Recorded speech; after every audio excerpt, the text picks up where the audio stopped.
Grabando. Bueno, buenas noches para todos. ¿Cómo están? Mi nombre es Daniela, yo formo parte de la Comisión de Educación Médica del colegio. Y hoy, como saben, 14 de noviembre es una fecha especial porque es el Día Mundial de la Diabetes, que es la fecha en la que se conmemora por el nacimiento de quien descubre la insulina en 1922, que fue Friedrich.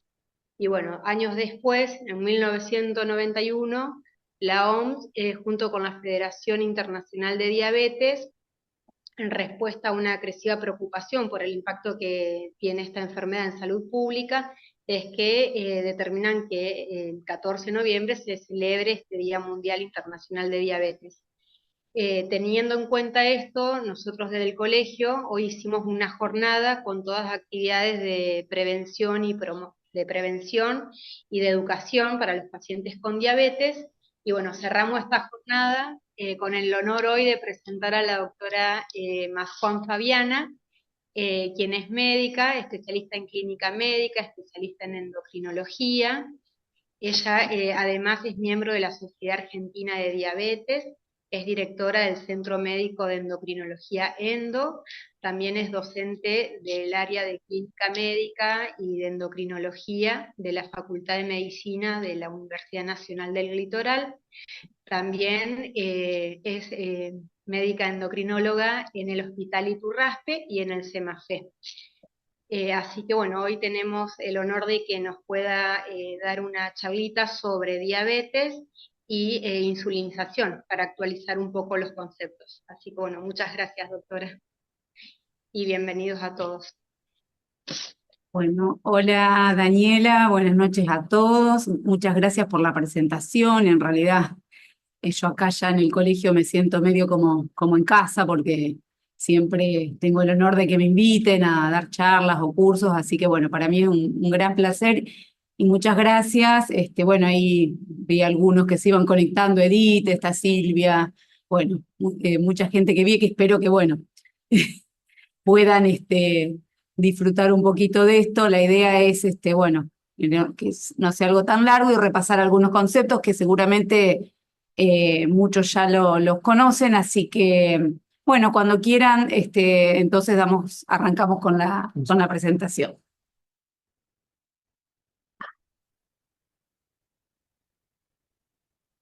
Ahí estamos.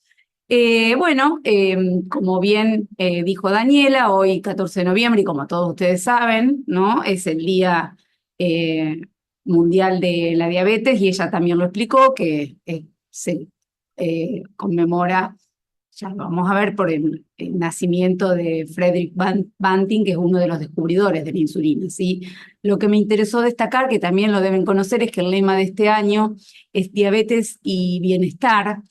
Y también me gustó esto que es de la Organización Panamericana de la Salud, que decía rompiendo barreras y cerrando brechas, unidos para fortalecer el bienestar de la diabetes, ¿sí? Esto lo voy a ir repitiendo a lo largo de la presentación porque, digamos, como tenemos, digamos, primero porque la vida nos lleva, pero bueno, a ver al paciente como que, bueno, que es un nivel de glucemia, un nivel de hemoglobina glicosilada, la receta, toda la burocracia de la obra social, y nos olvidamos que atrás hay una persona que tiene, digamos, que convivir las 24 horas del día con su diabetes, y esto le genera angustia, le genera ansiedad, el hecho de no acceder a la atención, porque a veces les cuesta conseguir turnos, porque les cuesta conseguir la medicación. Entonces, bueno, el lema de este año me parece que lo tenemos que tener bien presente y tratar de poner en práctica, si bien, digamos, sabemos que no es tan fácil por lo que nos toca vivir a nosotros también como profesionales. Bueno, esta foto la deben conocer todos, pero bueno, yo les cuento, digamos, repasamos. Este chico que en realidad parece un niñito pequeño, es Leonard Thompson, que tiene 14 años, ¿sí? Que es el primer paciente tratado con insulina, fíjense, hace un poquito más de 100 años. Su mamá lo llevó en estado casi, digamos, terminal, porque es el destino de las personas con diabetes tipo 1 hace algo más de 100 años atrás, o sea, irremediablemente vivían pocos meses, Y bueno, fíjense, Leonard, después de haber recibido la insulina, el estado cómo cambió, digamos. De 100 años a esta parte han pasado muchas cosas, pero bueno, es importante recordar, porque no es tanto tiempo, digamos, el que ha pasado desde entonces. Bueno, acá están Frederick Banting, que es este aquí, y Charles Best, que en realidad son los dos a los que se les atribuye el descubrimiento de la insulina. Si bien el premio Nobel lo ganó Frederick Banting, lo compartió con su compañero Charles Best. Y esto es un poquito, digamos, lo que estábamos mencionando, recordar que en el mundo hay más de 500 millones de personas viviendo con diabetes, ¿sí? Entonces, nuevamente, recordemos el lema, digamos, mejorar el bienestar, la calidad de vida de nuestros pacientes, más allá de su glucemia, más allá de su hemoglobina glicosilada, ¿sí? Hay todo digamos, vida detrás de eso que nosotros a veces apurados miramos solo, bueno, sí, subí, baja la insulina y no tenemos en cuenta todo lo demás, ¿sí? Fíjense que 63% de las personas con diabetes afirma que el miedo a desarrollar complicaciones crónicas afecta a su bienestar. Hay un 36% de las personas que experimentan ansiedad relacionado con la diabetes, ¿sí? Y hay un 28% que encuentra muy difícil mantener una actitud positiva con respecto a su condición. O sea, no llevan una vida normal, y les cuesta sobrellevar su enfermedad. ¿Sí? Bueno, dicho esto, en honor al día, ahora vamos a empezar con la insulinoterapia, que en realidad, bueno, la idea es nuevos conceptos, que los vamos a ver. La verdad que los nuevos conceptos son infinitos, pero bueno, no nos vamos a detener demasiado, pero sí vamos a hacer un breve repaso de lo que es la insulinoterapia en diabetes tipo 2. Bueno, esto también lo sabemos desde hace bastante tiempo, que no hay una guía, así un manualcito para utilizar con todos los pacientes, que el enfoque tiene que ser personalizado. Hoy por hoy la medicina es de precisión y cada paciente tiene diferentes necesidades. Entonces, bueno, vamos a hacer una evaluación individualizada, vamos a ir ajustando la dosis de acuerdo a la respuesta de la persona y bueno, el tema de un monitoreo constante, que nos ayude, digamos, a estabilizar todo su estado. Digamos, esto también es bastante conocido, pero lo recordamos, ¿sí? Las metas, lo que yo voy a esperar y lo que vamos a charlar, porque las metas no las exigimos nosotros como profesionales, sino que las tenemos que conversar, negociar, usamos ese término a veces con la persona con diabetes, ¿sí? Entonces sabemos que va a haber muchas situaciones que va a hacer que seamos menos exigentes, por ejemplo, cuando hay muchas comorbilidades, cuando hay más riesgo de hipoglucemias, la expectativa de vida, la edad del diagnóstico, el tiempo de evolución de la diabetes, todas esas cosas tenemos que tener en cuenta al decidir y definir qué metas vamos a tener en ese paciente, ¿sí? Sabemos que la barrera para iniciar insulina, esto también lo saben todos, pero no viene mal repasarlos, muchas son por parte del paciente, sentimiento de estigma al usar insulina, percepción de que ya, digamos, están en la etapa final de su enfermedad porque reciben insulina, sensación de fracaso, de pérdida de independencia, ¿sí? Dificultad para el automanejo de su enfermedad, el temor a las hipoglucemias y al aumento de peso, digamos, mayor responsabilidad por parte de los pacientes, de sus familiares, ¿sí?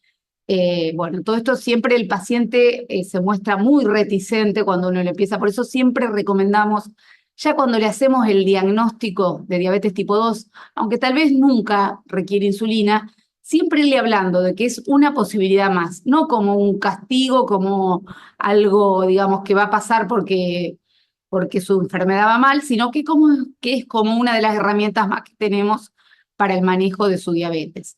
Pero también las barreras las ponemos nosotros, y me incluyo, porque digamos, cuando llega un paciente que bueno, por ahí estamos, ya es el último paciente y uno ve y dice, ay, este paciente es para iniciar la insulina y sabemos el tiempo que nos va a llevar, bueno, la verdad que si podemos lo postergamos, ¿sí? Y eso es lo que no tenemos que hacer. A veces es eso, la falta de tiempo, a veces la falta de experiencia, la falta de un soporte educativo, ¿sí? Cuando tenemos por ahí cerca una persona que hace educación en diabetes o un enfermero o enfermera que hace educación en diabetes, entonces uno por ahí da las indicaciones y el enfermero se encarga de la educación o la persona que hace educación de darle todas las instrucciones, que eso sabemos que nos lleva gran tiempo. La complejidad de los regímenes, porque ahora cada vez hay más insulinas y más posibilidades de combinar. Bueno, la falta de tiempo que ya lo mencionamos. A veces los familiares que dicen, no, no, doctora, no le ponga insulina, o los cuidadores, si es una persona institucionalizada, requiere, digamos, para mucho más atención si usa insulina que si toma pastillas.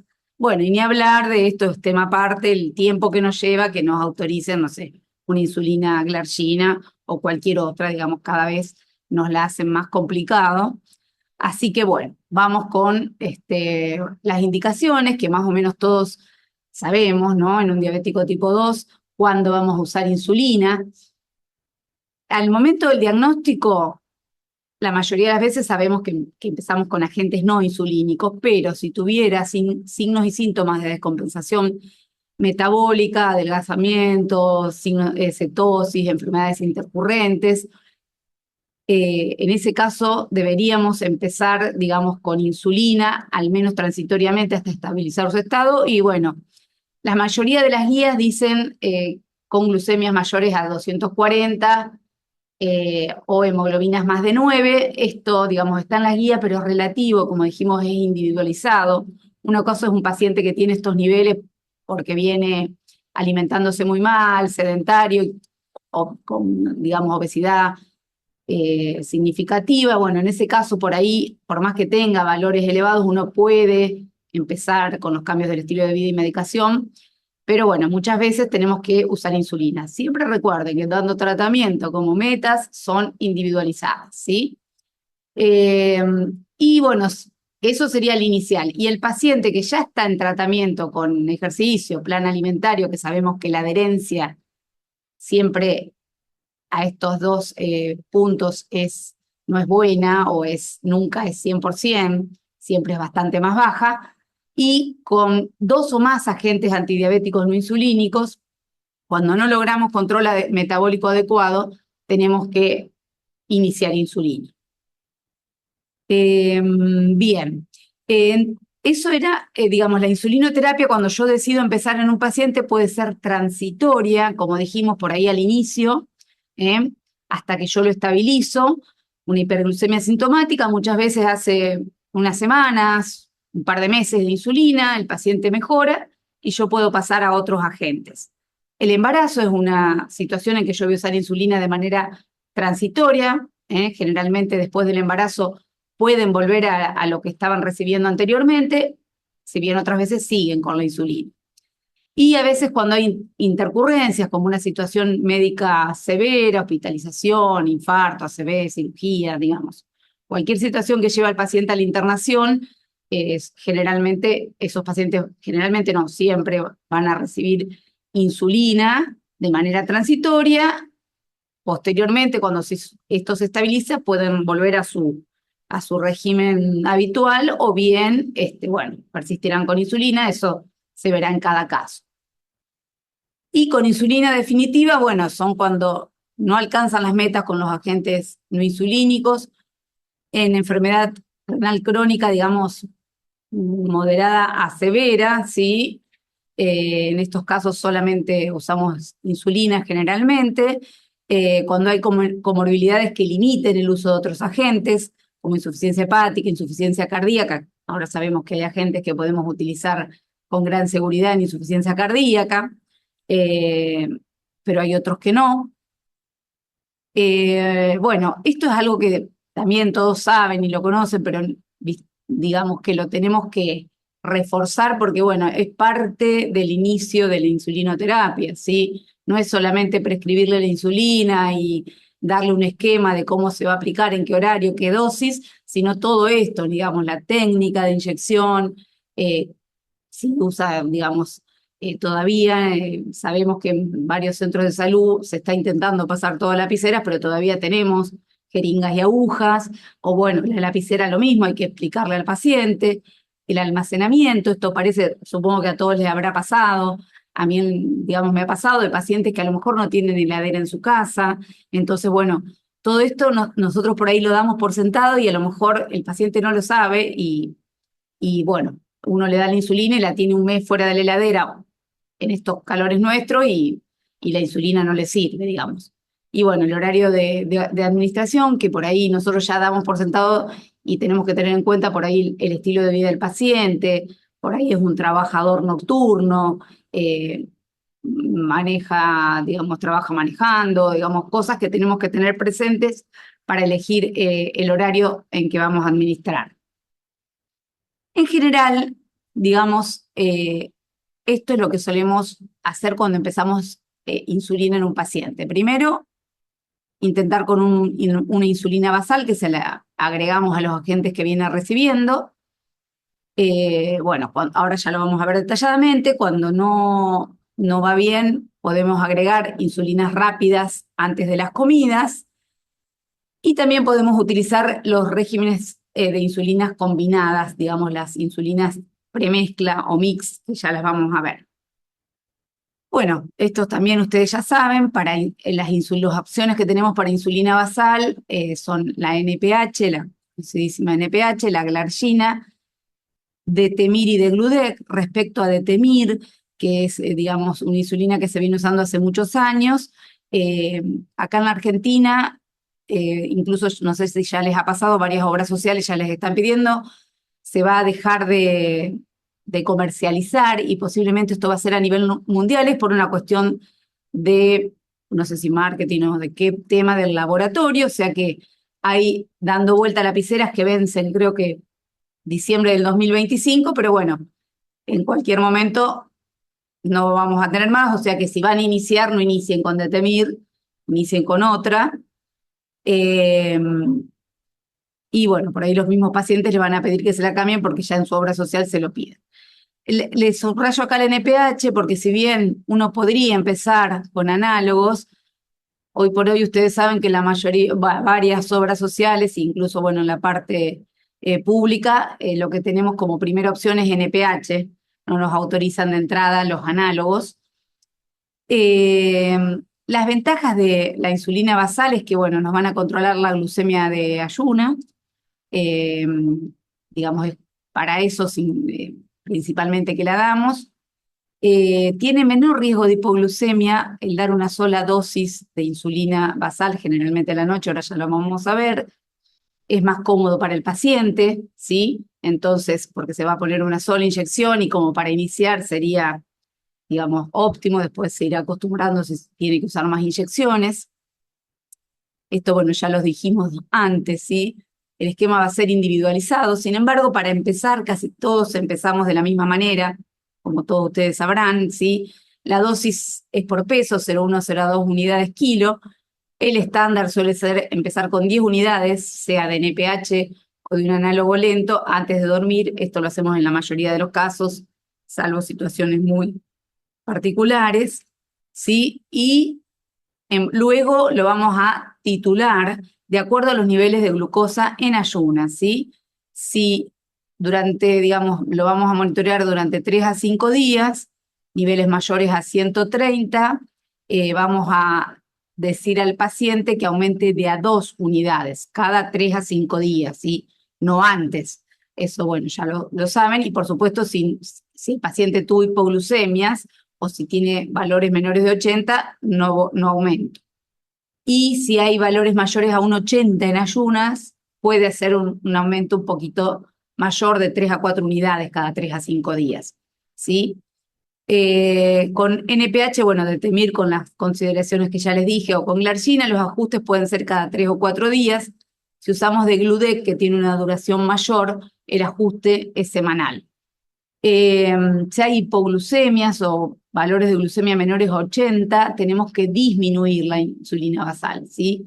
En 4 unidades, o bien, si la dosis es superior a 60 unidades, la tenemos que bajar por lo menos en un 10%, ¿sí? Recuerden que las metas no son solo de valores elevados, sino también que no tenga hipoglucemias. Y bueno, si las glucemias de ayuno están entre 80 y 130, lo dejamos, digamos, dejamos la dosis de insulina con la que se encuentra. Cuando la dosis de insulina basal excede, esto es uno de los conceptos que está en los estándares de la Asociación Americana de Diabetes de este año, lo que es la sobrebasalización, ¿sí? Un término medio rebuscado, pero es por ahí incluso vemos pacientes que por ahí vienen con un basal de, no sé, 80 unidades, 70 unidades, que posiblemente ni siquiera se le apliquen todos los días, porque eso después cuando uno indaga lo vemos, ¿sí? Pero bueno, si esto ocurre cuando el basal es muy elevado, vamos a tener más hipoglucemias que muchas veces son inadvertidas. Puede haber significativas diferencias entre glucemias pre y postprandiales y una alta variabilidad glucémica, ¿sí? Entonces, tenemos que evitar este, digamos, efecto de sobrebasalización, dejar, digamos, bajar por ahí la dosis de insulina basal y agregar algunos bolos de insulina rápida. Siempre esto recordemos que tenemos que individualizar y que cada paciente va a responder de manera diferente. Bueno, ¿qué hacemos cuando empezamos insulina con los otros agentes que el paciente viene recibiendo? ¿Sí? Se recomienda mantener la terapia que el paciente está recibiendo. Sabemos que hoy tenemos un abanico muy grande, o sea, casi todos los medicamentos se pueden combinar con insulina. Algunos sería óptimo dejarlos con insulina, como la metformina, los análogos GLP-1, los inhibidores de SGLT2. Todo eso sería óptimo si los dejamos, si los podemos dejar. Muchas veces nos restringe el acceso a la obra social, si son de la parte pública.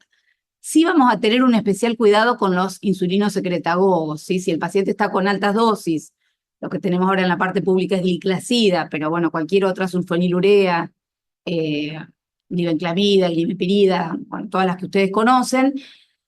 Yo particularmente reduzco al menos a la mitad o a un tercio de lo que viene recibiendo, y mientras le voy aumentando la insulina, le voy directamente sacando y suspendiendo, porque el riesgo de hipoglucemia es mayor. Pero bueno, hay pacientes que van bien con una dosis baja de insulinosecretagogos sumado a la insulina. Digamos, no está contraindicado, pero tenemos que tener mucha precaución. Y las tiazolidinedionas, sobre todo si el paciente tiene riesgo cardiovascular o insuficiencia cardíaca, en realidad no se recomienda utilizarlas asociadas con insulina. Todos los demás los podemos dejar. Bueno, ahora vamos a los tipos de insulina prandial, que también todos ustedes conocen, la que tenemos, digamos, disponible en la parte pública, nosotros de salud, es la insulina corriente, y la que nos obliga a utilizar varias obras sociales, entre ellas IAPOS, o creo que una de las que nos obliga a usar es la insulina corriente, que la conocemos todos de hace mucho tiempo, que en realidad no es de acción rápida, es de acción corta, ¿sí? Su inicio de acción es un poco más tardío que las demás y la duración en sangre un poco más, por eso es que, bueno, el paciente se la tiene que aplicar media hora antes de las comidas, tiene más riesgo de hipoglucemia, menor estabilidad. Lo ideal sería, yo cuando dispongo, inicio directamente con un análogo rápido, que sabemos que son la insulina lispro, la aspártica y la glulicina, tienen un perfil parecido, ¿sí? Y después tenemos la insulina aspártica ultra rápida, la FIAF, ¿sí? Que tiene la ventaja que inicia más rápidamente la acción y dura un poquito menos en sangre. Entonces, el paciente se lo puede poner, por ahí si se olvidó, porque recordemos lo que es, por eso el tema del bienestar en la persona. Si nosotros que vivimos una vida de locos tenemos que acordarnos que 20 minutos antes de comer me tengo que poner la insulina rápida, seguramente lo haremos mal. Entonces, bueno, esta insulina tiene esa ventaja, ¿sí? Incluso si empezó a comer, se lo puede poner hasta 20 minutos después de empezar a comer, ¿sí? Bueno, en la práctica, a los pacientes que se la cubren, con algunos vamos bastante bien, otros por ahí no, y piden volver a otra de los análogos que usaban antes. Después me cuentan su experiencia cuando hagamos las preguntas. Bueno, ¿cómo ajustamos la glucemia prandial? Esto, recordemos, individualizado. Para cada paciente va a ser diferente de acuerdo a cuál es su principal comida, qué cantidad de hidratos de carbono come. Algunos comen más a la merienda, otros comen más al almuerzo. Entonces, todas esas cosas las vamos a tener presentes. El ajuste es gradual, ¿sí? Por ahí hacemos antes de la principal comida, supongamos que sea el almuerzo, por ahí le agregamos almuerzo y cena, vamos variando, ¿sí? Estos pacientes se tienen, los que vamos a usar insulina prandial, sí o sí tienen que tener un monitoreo, no podemos hacerlo a ciegas, así que bueno, por ahí eso también es otra barrera cuando el paciente, a veces en los centros de salud tienen acceso a automonitoreo y a veces no. En la parte privada nos pasa que sí les dan el automonitoreo, pero les restringen la cantidad de tiras. Bueno, entonces tenemos que lidiar con todo eso y si lidiamos nosotros, imagínense el paciente. Y bueno, por último no, falta todavía, unas palabritas sobre las insulinas premezclas, ¿sí?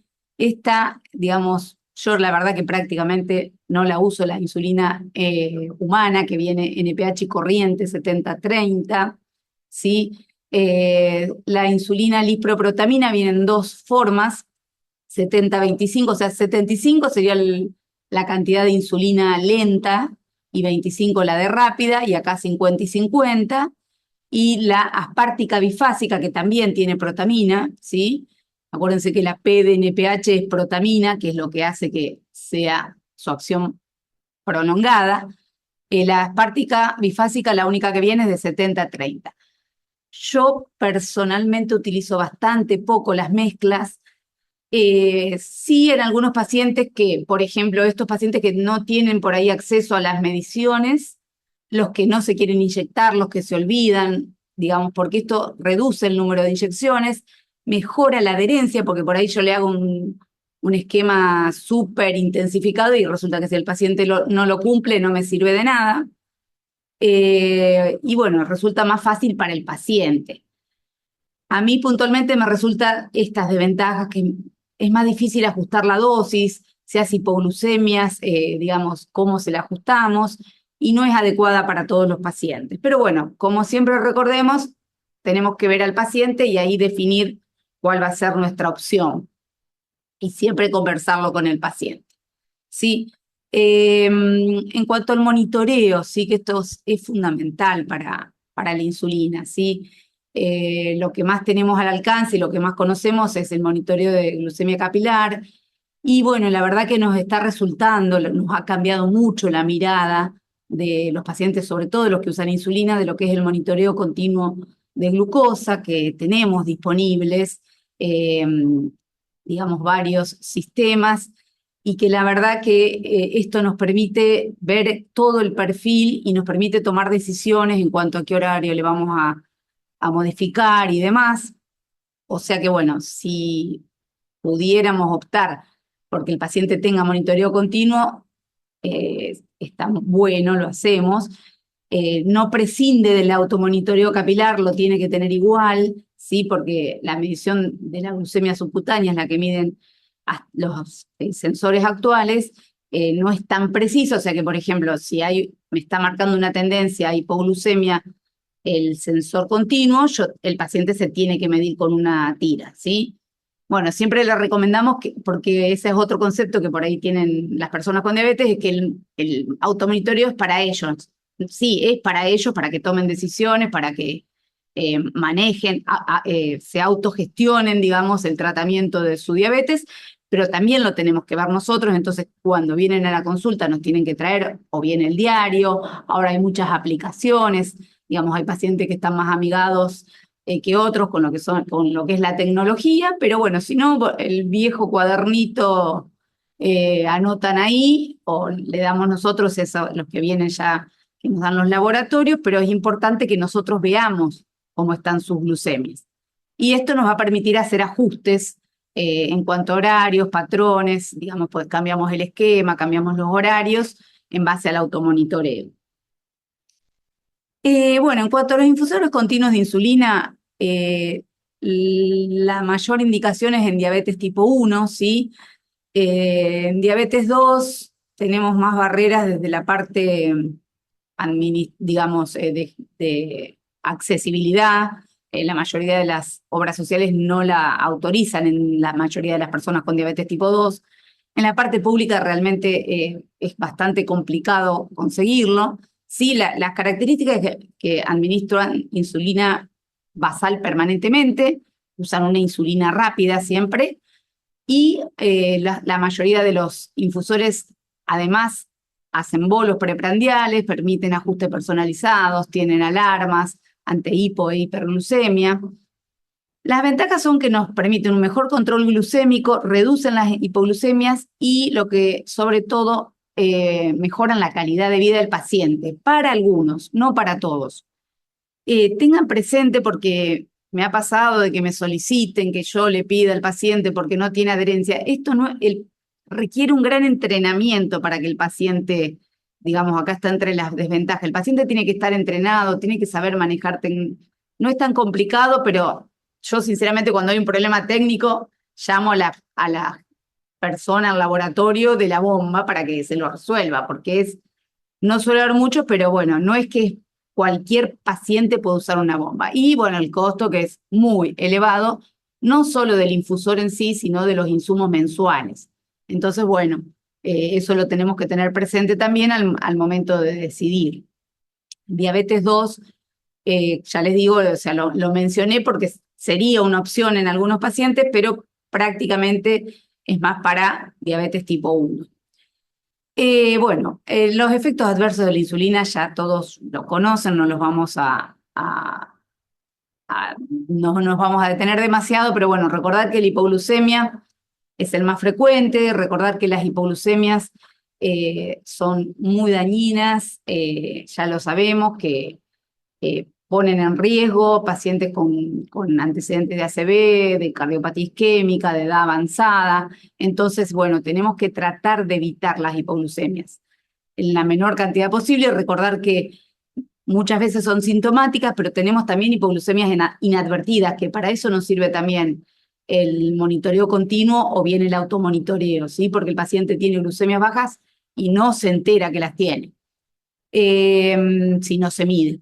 Bueno, el aumento de peso, sabemos que la insulina por su efecto anabólico hace aumentar de peso. Esto es otra cuestión contraproducente en diabetes 2 sobre todo, que en la mayoría de los casos se asocia a obesidad.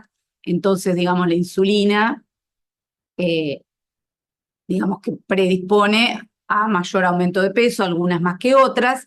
Bueno, reacciones locales que, digamos, con los análogos son menos de ver, pero que pueden ocurrir. Por eso es tan importante repasar en cada consulta o cada tanto la técnica de aplicación. Muchas veces el paciente nunca le dijeron que tenía que rotar, y me pasa, lo veo ahora, paciente que a lo mejor le indiqué yo iniciar insulina, y bueno, se aplica siempre en el mismo lado, en el mismo lugar. Entonces, bueno, todas estas cosas las tenemos que siempre tener en cuenta. Bueno, todo lo que dije hasta ahora, la mayoría ya lo conocen. Ustedes están diciendo que, bueno, esta clase era para actualizar conceptos. Ahora vamos a ver algunas de las cositas de lo que hay de nuevo. Fíjense que, como dijimos hoy, en el 1920 se descubrió la insulina. El primer paciente la recibió en 1922. Esta insulina que se usaba era la insulina corriente, o sea, la rápida, digamos. O sea, que el paciente se tenía que inyectar a cada ratito, hervir jeringas y demás. Más o menos acá entre la década del 30 y el 40 se logra prolongar, gracias a la protamina, que es la P del NPH, la acción de la insulina. Entonces ahí ya se simplificó la acción de la insulina. Estos eran todas insulinas porcinas y bovinas. No sé si yo tengo unos años, en clínica, cuando hacía la residencia clínica, teníamos porcina, ¿sí? La humana, por ahí la reservábamos para alguna embarazada, para casos muy puntuales. Recién en 1980 salió la insulina humana, ¿sí? En realidad, no está acá, en esta diapositiva, no me acuerdo dónde la saqué, pero bueno, en 1986 salió Lispro, uno de los primeros, el primer análogo de insulina que salió fue en 1986. Y después fueron saliendo los otros análogos, ¿sí? Bueno, acá está justo mi fotito, pero bueno, también ahora ya tenemos no tenemos acá, pero vamos, esperemos tener pronto las insulinas semanales, ¿sí? Ay, me quedé, hice lío. Ahí está. Bien. Bueno, esto no es tan novedad porque los hemos tenido ahora, no tanto, pero bueno, la asociación para diabetes tipo 2 de eh, insulinas de acción prolongada con análogos de GLP-1 suele ser muy beneficiosa. El tema que nos limita, como siempre, es el costo. ¿Sí? Soliqua, que creo que lo tuvimos hasta hace poco, ahora creo que ya no hay más. Sultopi, que es estas son las marcas, las digo porque son las únicas que hay. Sultopi es de Gludec más liraglutide, nunca llegó a la Argentina, se usa en otros países del mundo. Eh, Esto tiene, digamos, menor cantidad de hipoglucemias, menos aumento de peso. Ustedes saben que los GLP-1 son ideales para bajar de peso. Los efectos colaterales de los GLP-1, como digamos, las asociaciones a menor dosis, son menores y alcanzamos las metas más rápidamente. O sea, tienen muchas ventajas. La desventaja es el alto costo.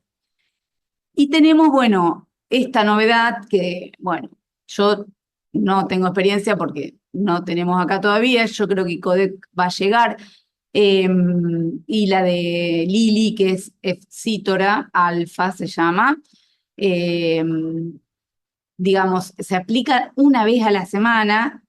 Imagínense la comodidad para el paciente, la adherencia, los pacientes que viajan, los que trabajan, sería espectacular cuando o sea, yo todavía no lo sé, pero cuando uno lee los estudios, realmente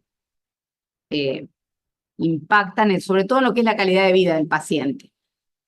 Bueno, y tienen menos efectos locales porque el paciente se pincha una vez a la semana y después, bueno, se maneja igual con insulina prandial cuando necesita, o con insulina rápida, pero digamos es mucho menor el trauma del tejido subcutáneo. Las desventajas, yo no sé realmente cuánto es el costo, pero me imagino que si una de Gludec está como, no sé, creo que 300, 400.000 la caja, no quiero pensar cuánto estarán estas acá. Bueno, que el ajuste de dosis inicial es bastante dificultoso, sobre todo si uno tiene que pasar de insulina. No, no es dificultoso, yo no lo hice nunca, pero digamos, por lo que veo en los trabajos, digamos, uno pasaría supónganse que está con, no sé, 30 unidades por día, eso hay que multiplicarlo por 7 y darle esa dosis, ¿sí? Pero a veces es complicado y bueno, cuando uno tiene que ajustar la dosis, uno ya inyectó y se hace hipoglucemias, por ahí es más dificultoso. Y bueno, se requiere un conocimiento, una experiencia que todavía no tenemos porque todavía no las tenemos disponibles y cuando estén yo creo que van a ser bastante inaccesibles por un buen tiempo, así que bueno, vamos a ver qué ocurre con esto. También tenemos esto que también sería fantástico, digamos, insulinas semanales más análogos semanales de GLP-1, el ICODEC está por ahora en investigación, la insulina ICODEC, que es la semanal, está asociada, bueno, al semaglutide, que sí lo conocemos, que es el Ozempic, digo la marca porque es el único que hay, de este laboratorio.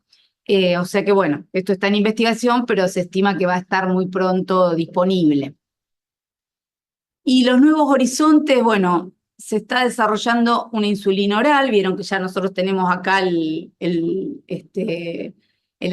semaglutide oral, parecen cosas que nunca van a llegar, pero llegan. Bueno, la insulina oral está en etapas de investigación, está la Faster Aspart, que es todavía más rápida que la FIASP, va a tener un más rápido inicio de acción y menor duración, ¿sí? Después, en cuanto a, bueno, lo que son las tecnologías, yo no me detuve porque es eterno lo que hay, pero va a haber infusores, digamos, uno los ve por ahí en los congresos, infusores continuos inteligentes, que prácticamente van a actuar como un páncreas, parches transdérmicos de insulina, después la integración de tecnologías en lo que es monitoreos, alarmas y demás, aplicaciones con los celulares, digamos, hay infinitas cosas por venir. Eh, lo, lo que tenemos con esto es que, y esto es a nivel mundial, dijimos que son 540 millones de personas viviendo con diabetes en el mundo aproximadamente, y los que acceden a todo a este gran abanico, y esto lo vemos por ahí en el día a día, son pocas las personas. La accesibilidad a los mejores tratamientos de diabetes no las tienen todas las personas, desafortunadamente. Entonces, bueno, en eso es lo que se tiene que poner mayor énfasis. Bueno, no olvidarnos que la educación, como bien decía Jocelyn, no es parte del tratamiento, es el tratamiento en las personas con diabetes. O sea que esto también siempre lo pasamos medio así rápido, pero es fundamental darle herramientas al paciente para que conozca su enfermedad, para que se la autogestione, que, que sepa manejar su propia dosis de insulina, sepa interpretar sus valores de automonitoreo, sí, siempre, por supuesto, con el apoyo de los profesionales de la salud, ya sean médicos, educadores, etcétera, ¿sí? Apoyar y motivar, no nos olvidemos de lo que hablamos al principio, el bienestar de la persona con diabetes, su vida, su día a día, si es necesario, digamos, si vemos la depresión, sabemos que tiene mucha mayor frecuencia en una persona con diabetes que en una persona que no la tiene. Entonces, bueno, muchas veces es necesario darle un apoyo con profesionales de salud mental, ¿sí? Así que, bueno, todo esto no lo tenemos que dejar de lado porque si no, por más que accedamos al mejor tratamiento disponible, nuestros pacientes no van a estar bien. Así que bueno, para ir finalizando y por ahí después ir charlando, porque seguramente muchas de estas cosas que yo comenté ya las conocen, eh, los puntos claves, bueno, la insulinoterapia, como dijimos, es un elemento crucial en el manejo de la diabetes tipo 2. No lo tiene que entender el paciente como un castigo, como una cuestión de que hizo mal las cosas o que se hace mal. Nosotros a veces mismos, mire que la próxima, si no, le pongo insulina. Hago mea culpa porque muchas veces lo utilizamos. Esto no debe ser así. Desde las primeras consultas le tenemos que decir que una de las posibilidades es que en algún momento necesite insulina para el mejor control de su diabetes. Que cualquier esquema que elijamos debe ser individualizado, educación y apoyo psicológico lo acabamos de hablar, la selección adecuada del esquema, qué tipo de insulina, qué dosis, qué combinación, monitoreo glucémico, ya sea automonitoreo con las tiras reactivas o el sensor continuo. Bueno, saber que, como vemos, hasta yo ayer, digamos, estaba leyendo hasta último momento, porque bueno, qué novedades hay, todo el tiempo está apareciendo algo nuevo, entonces tenemos que actualizarnos, a veces eso nos cuesta porque no tenemos tiempo, porque con todo lo que tenemos que hacer, encima tener que estudiar todo el tiempo algo, digamos, nos resulta engorroso, pero bueno, entre todos trataremos de apuntalarnos. El paciente debe estar involucrado, digamos, involucrarse activamente en la toma de decisiones. No es que nosotros le damos, así somos los maestritos ciruela, haga esto y haga esto. No, lo conversamos, le decimos, bueno, tenemos esta opción, tenemos esta otra, ¿qué le parece? Y él tiene que estar involucrado, tiene que autogestionar su enfermedad. Sí, y bueno, esto es recontra importante, esto yo lo veo, digamos, no sé, la manera de renegar cuando llenamos planilla de tratamiento crónico de la mayoría de las obras sociales, que el paciente va, viene porque le faltó el AP de la metformina, porque, no sé, realmente está, y cada 3 meses, si uno no cambia, tener que llenar, eso nos desgasta a nosotros, ni hablar lo que desgasta al paciente.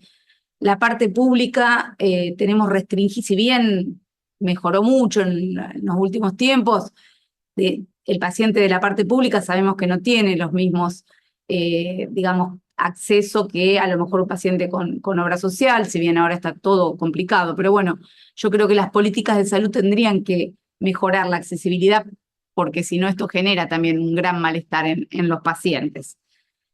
Y bueno, para recordar un poquito, ¿sí? El lema de este año y ya terminar con esto, recordemos entonces diabetes y bienestar, un adecuado acceso a la atención sanitaria, ¿sí?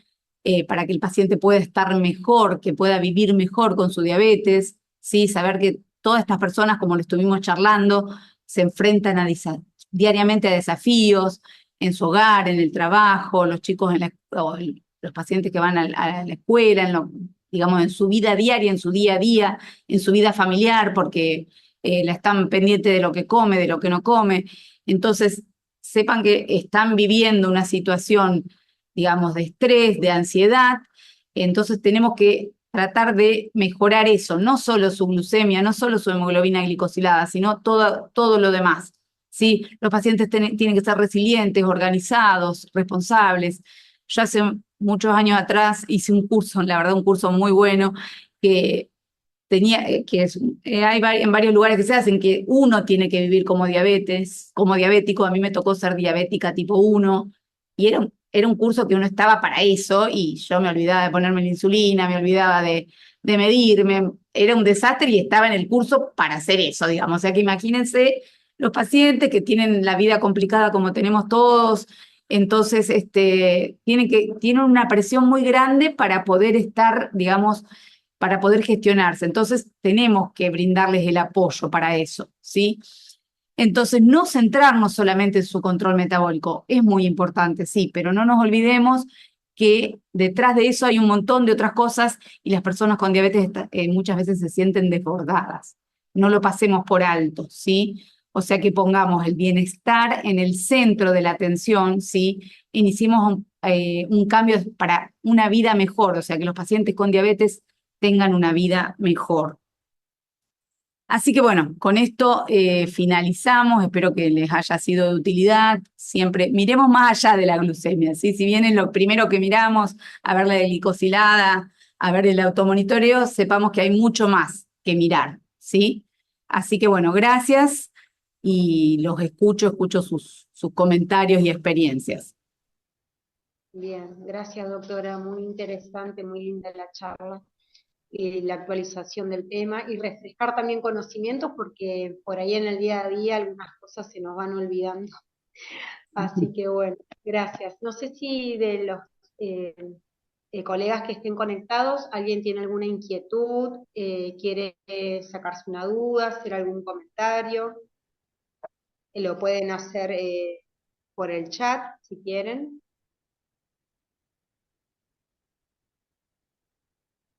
Bueno, gracias Julieta, acá estoy viendo. Eh, bien. Hola, Edith. Gracias por estar, por escucharme. Gracias, ¿quién está? María, María de María. Muchas gracias. Bueno, no tengan miedo a hacer Bueno, preguntas porque calculo que todos saben, pero bueno, si no hay más preguntas, esto queda en la web, así que bien, bueno. A modo informativo, al que le interese un certificado de que asistió al webinario, lo puede solicitar a Mariana, la secretaria del colegio, y bueno, se le hacen unas 5 preguntitas como para corroborar que estuvieron atentos a la charla y después se les envía un certificado del webinario. Porque este año se hizo así debido a que muchos solicitaban, digamos, una constancia de que estuvieron presentes en la charla. Así que bueno, eso a modo de información para el que lo necesite. Bueno, la doctora Sandra, excelente repaso, excelentes novedades, muchas gracias. Nancy García, excelente charla. Bueno, bueno. Bueno, parece que muchas no hay gracias dudas, a todos por la atención. Un día, así que, digamos, preferiado largo. exacto. Así que bueno, doctora, cerramos entonces acá el webinario. Muchísimas gracias, gracias por todo y Bueno, gracias a todos los que estuvieron buenas presentes. noches a todos. Gracias, Daniela, por la presentación. Hasta luego. No, Bueno, muchas hasta gracias a luego, todos. saludos a Hasta todos. luego. Hasta luego. Chau, chau.